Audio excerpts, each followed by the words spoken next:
So for those steam veggie bao, to make bodacious buns, you gotta kind of do these little moves to pleat and fold and stuff like that. And the first time out, it's gonna seem a little bit difficult, but I made this video so that you can get through it in no time. All right, here is the risen dough, and you're going to punch it down like normal, then just peel it out of the bowl there.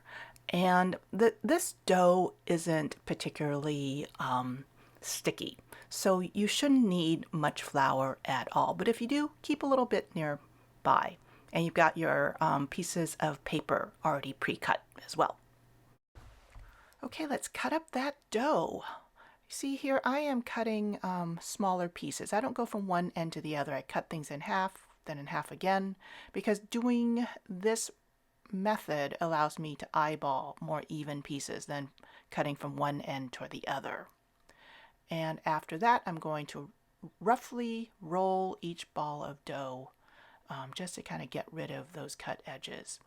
And yep, if one of the pieces seem bigger than the other, well then I just pinch off some of the dough.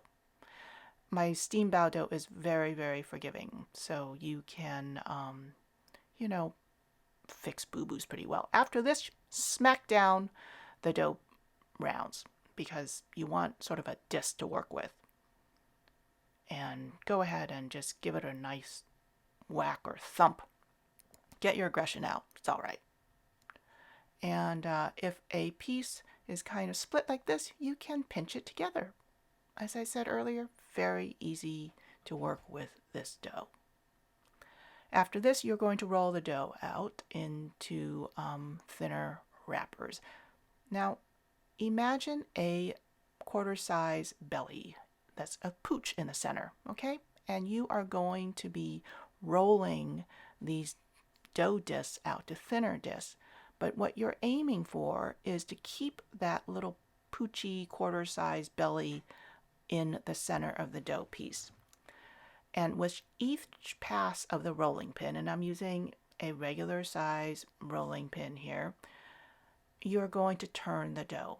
As you can see, there is a little lump in the center, kind of looks like a fried egg, as we are getting closer to our aim of a 5-inch wide round. If you don't get there, you can always stretch the dough a little bit more before you fill it. It's all right. And there you go. See, there's a little bump in the middle. You don't want to use a regular standardized rolling pin. These are wooden dowel pins, smaller ones that I use for dumplings. You can also use a pastry roller, something like this. And if you have none of these things, this dough can be worked this way. Play the bongos with it, thump it out, and then pretend like it's a small little piece of pizza dough and work it this way, turning the dough, and then let gravity kind of drag it downward. And at the end, you're going to get, more or less a thin dough round. Let's fill your wrappers, and we're going to put about 2 tablespoons of filling down there. Put a piece of egg on top. Yeah, sometimes some of the filling falls off. Put it back in. It will all fit in this dough. This dough is pretty stretchy.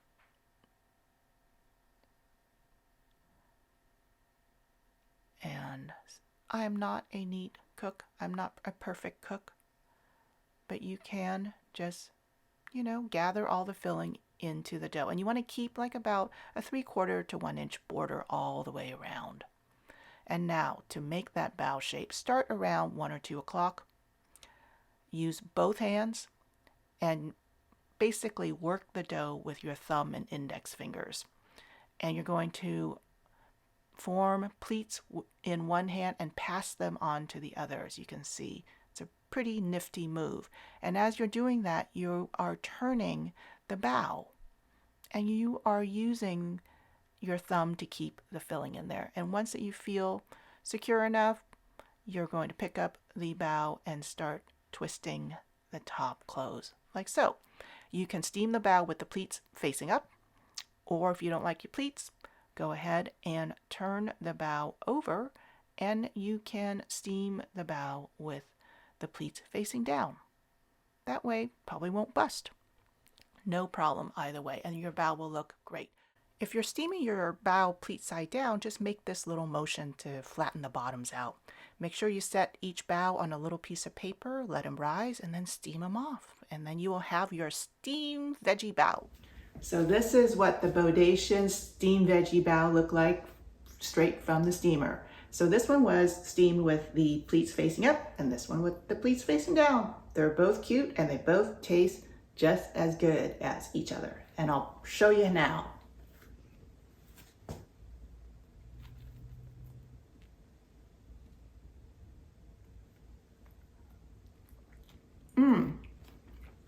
Delicious. But you know what? Make sure you dip it in a little bit of soy sauce and black pepper. Actually, this is maji and black pepper, which is how I love to eat my Vietnamese steamed bao.